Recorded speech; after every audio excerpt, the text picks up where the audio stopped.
جسے میں اپنا بدترین دور سمجھ رہا تھا وہ بہترین دور کا آغاز تھا. اچھا.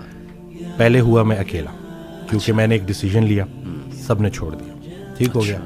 اتنی آئسولیشن تھی کہ, اور پہلے بالکل مجھے اللہ کی رحمت سے میں نا امید ہو گیا تھا, اور مجھے لٹرلی وہ سوسائڈل تھاٹس بھی آنا شروع ہو گئے. تو اسی دوران میں ایک ویڈیو سن رہا, تو اس میں وہ اللہ نے کسی نہ کسی کو بہانہ بنانا ہوتا ہے, وسیلہ بنانا ہوتا ہے. تو وہ قاسم علی شاہ صاحب کی نا میں سن رہا تو ایک ویڈیو, تو اس میں انہوں نے کہا کہ حضرت واصف علی واصف رحمۃ اللہ علیہ. تو میں نے ویسے ہی نا میں نے سرچ کیا, تو پہلی ویڈیو جو سامنے آئی وہ تھی غم. تو اب وہ میں نے کلک کی, کیونکہ اب وہ جیسے میں نے کلک کی تو اس میں الفاظ یہ تھے کہ غم میں غم دینے والے کو یاد رکھنا, یاد رکھنا تیرے رب سے سب سے قریبی رشتہ سجدے کا ہے, اور اس سے بھی قریبی رشتہ آنسوؤں کا ہے. آنکھ میں آنسو ہیں, سر سجدے میں ڈال, نام محمد آہوں میں, دیکھ یہ غم تجھے کیسے سرفراز کرتا ہے. یہ وہ موتی ہیں جو تجھے تیرے مقام سے آشنا کریں گے. غم سے گھبرانا نہیں ہے, غم کو ریڈ کرنا ہے. وہ حدیث شریف نہیں سنی کہ جس باپ نے 3 بیٹیوں کو پال پوس کے بڑا کیا اور رخصت کیا, یعنی کہ رخصتی کا غم برداشت کیا, جو 3 دفعہ, کیونکہ جتنی پیاری بیٹی ہوگی اتنا بڑا غم دے کے جائے. تو جو 3 دفعہ اس غم سے گزار دیا گیا, اگلا مقام اس کا رسول اللہ صلی اللہ علیہ وسلم کے ساتھ ہے. تو غم تو تجھے اللہ کے قریب کرنے آئے, یہ شارٹ کورس ہے. اب میرے لیے جو میری تنہائی تھی وہ میری سب سے بڑی سپورٹ اس لیے بن گئی کہ مجھے کوئی ڈسٹریکٹ کرنے والا نہیں تھا. پھر میں نے اور سنا, پھر میں نے اور لوگوں کو سنا, پھر میں نے اسی طرح سے یوتھ کلب, اسی طرح سے طه ابن جلیل, سارا. اکثر جب وہ جو تھا, جو لاسٹ جو ہمارا ہوا تھا, تو اس میں نے انہی کی سنی باتیں انہی کو سنا رہا تھا. تو بس دیکھیں نا کہیں سے بھی اگر, اور ان سے بھی جب پوچھتے تھے نا جیسے کہ آپ کے لیے ہم کیا کریں, تو انہوں نے کہا کہ میرا یہ پیغام لوگوں تک پہنچا کہ یہ جو ہم عمل سے خالی ہو گئے ہیں نا, وہ علم جو عمل سے خالی رہ جائے اس کا بھی پوچھا جائے گا. صحیح بات. تو کرنے والے کام ہے, کر ڈالو. ہمارا سب سے بڑی خوش فہمی ہماری یہ ہے کہ ہمارے پاس ٹائم ہے. ہم انفارچونیٹلی آخری سانس کو موت سمجھتے ہیں. بچپن مر گیا, جوانی مر گئی. جوانی تو ہاتھوں سے ایسے نکل جاتی ہے جیسے مہندی کا رنگ, ٹھیک ہے. اور پھر جب آپ کو پتہ چلتا ہے تو آپ اس بڑھاپے میں ہو, اور اب آپ جب ماضی میں دیکھ رہے ہوتے ہو کہ کہیں میں اب کیا لے کے جا رہا ہوں اللہ کے پاس. تو یہی ہے کہ یہی وقت ہے.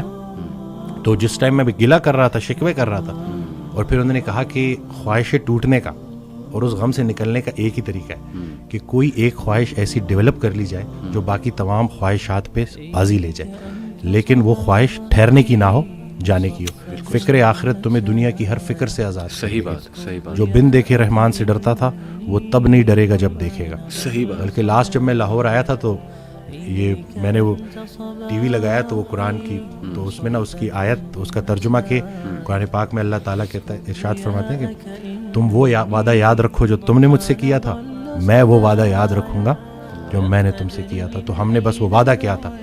نماز بھی تو اللہ کی یاد ہے نا. اور پھر دوسرا یہ کہ یکسوئی, کہ جب آپ کا نا یکسوئی نصیب ہو جائے, ایک ہی آپ ڈائریکشن میں چلنا شروع ہو جائے. محبت کیا ہے؟ محبت ادھر ادھر دیکھنا نہیں ہے, ایک ہی ڈائریکشن میں دیکھنا. تو جب آپ کی ڈائریکشن اللہ کی طرف ہو جائے نا, پھر اٹھنا بیٹھنا ہر چیز, اور ویسے ہی اللہ تعالیٰ آپ کو مشکل سے نکال. اور ڈاکٹر صاحب آئی تھنک یہ جو سینٹینس ہے نا جو آپ نے بولا تھا کہ اللہ سنبھال لے گا, بالکل ultimately you have to leave everything to Allah. اور قرآن مجید میں بھی اللہ, ایون نبی صلی اللہ علیہ وسلم کہتے ہیں نا کہ تم مشورہ کرو لیکن اس کے بعد اللہ پہ توکل کرو اور چھوڑ دو, اللہ تعالیٰ اس کو سنبھال لے گا. آئی تھنک جب ہمیں یہ بلیف ہو گیا نا کہ کائنات کا نظام چلانے والا اللہ, لوگوں کے دلوں کا کنٹرول اللہ کی 2 انگلیوں کے درمیان ہے, حدیث میں آتا ہے, ہر چیز, ایٹم بھی موو نہیں کر سکتا اللہ کی اجازت کے بغیر. اللہ الوکیل ہے جس کا مطلب ہے ڈسپوزر آف افیئرز. تمام افیئرز اللہ نے ڈسپوز آف کرنے ہیں. جو آپ کی زندگی میں ہو رہا ہے یہ آپ توکل رکھیں, یقین رکھیں کہ وہ اللہ کی اجازت سے ہو رہا ہے, اس کا ایک مقصد ہے. بس آپ نے یہ تلاش کرنا ہے بجائے کہ اس غم کو اپنے سر پہ چڑھانے کے.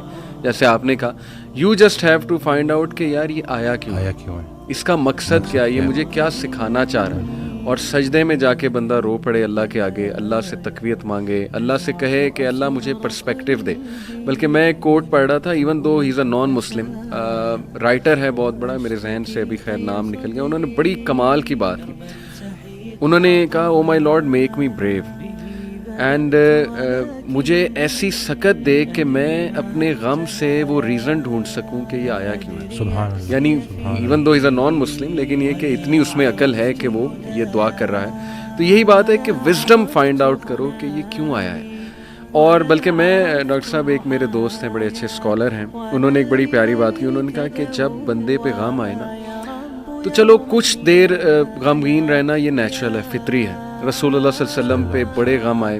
حضرت ختیجہ کی جو ڈیتھ تھی وہ اس سے بڑا غم نہیں تھا. The most smiling face did not smile for months. تو اٹس نیچرل, اوکے. لیکن وہ رک نہیں گئے. ایسا نہیں تھا کہ وہ آئسولیشن میں چلے گئے, یا ایسا نہیں تھا کہ سارے کام ٹھپ ہو گئے. کیونکہ میرے دوست نے کہا کہ دیکھو جب ہم ٹھپ ہو جاتے ہیں نا, یہ پیسو شکوہ ہے اللہ سے. اتنی تو ہمت نہیں زبانی رب سے شکایت کریں, لیکن یہ کہ ہم ٹھپ ہو کے دکھاتے ہیں کہ جی بس میں تو راضی نہیں آپ کی رضا میں, انڈائریکٹلی تو ہم یہی کہہ رہے ہیں. انہوں نے کہا جو لوگ غم میں کھڑے ہو جاتے ہیں نا, ان کا دل نہیں کر رہا صبح اٹھنے کا, بستر پہ پڑے رہتے ہیں. آئی ایم شیور آپ بھی ایسی کنڈیشن سے گزرے ہیں کہ اٹھنے کا دل ہی نہیں کرتا, ہمت ہی نہیں کہ جی بندے کا دل کرتا ہے میں سویا رہوں, ریالٹی میں آؤں ہی نا. مطلب ریالٹی سو بیڈ. لیکن اس وقت جو اٹھ جاتا ہے نا, یقین کریں, جو ہمت پکڑتا ہے, اللہ کا نام لیتا ہے, آئی تھنک یہ اللہ کو وہ یہ میسج دے رہا ہے کہ اللہ میں راضی ہوں, بالکل. بس اب آپ چلائیں مجھے. اور صبر بھی, بلکہ میرے پاس پیشنٹ آئے تو میں ان کی میں نے کہا آپ نے صبر کرنا ہے, تو کہتے کر رہا ہوں نا. میں نے کہا کہ صبر تو ایسے کرنا ہے کہ دوسرا بندہ اپنی پریشانی بھول جائے. صبر ایسے آپ نے ڈیفائن کرنا ہے کہ دوسرا آپ کے پاس آئے اور آپ, کیونکہ یہی صبر ہے. بالکل ایسے. اب آپ کو میں دیکھ رہا ہوں آپ نے اپنے آپ کو چور چور کر دیا. اور باقی ایک اور بات کہ اپنے آنسوؤں کو لوگوں کے سامنے رائے گاہ مت کرنا, کیونکہ ان آنسوؤں کی خریدار رحمت پروردگار ہے. تو ان کے سامنے بہاؤ اور پھر دیکھو کہ کیا ہوتا ہے. اور باقی ایک کویشچن بہت سارے لوگ نا مجھ سے کرتے ہیں انگزائٹی سے ریلیٹڈ, کہ ہمیں لگتا ہے کہ ہمارے بعد ہمارے بیوی بچوں کا کیا ہوگا. تو میں یہ کہتا ہوں کہ حضرت کہتے ہیں آڈیو میں کہ جو انسان یہ سوچتا ہے کہ اس کے مرنے کے بعد اس کی بیوی بچوں کا کیا ہوگا, اس کا ایمان نامکمل ہے. اس نے پالنے والے کی پالنے والی صفت پہ ایمان ہی نہیں لایا. جن کے لیے پوری کائنات بنائی ان کو یتیمی اور غریبی سے گزارا, ان کو ماں باپ نہیں دیے, آپ کو دے دیا. ہم شکر کے مقام کو گلے میں کنورٹ کر دیتے ہیں. صحت بھی ہے, زندگی بھی ہے, اور کب تک ہے کوئی نہیں جانتا, اور جب تک ہے وہ کوئی چینج نہیں کر سکتا.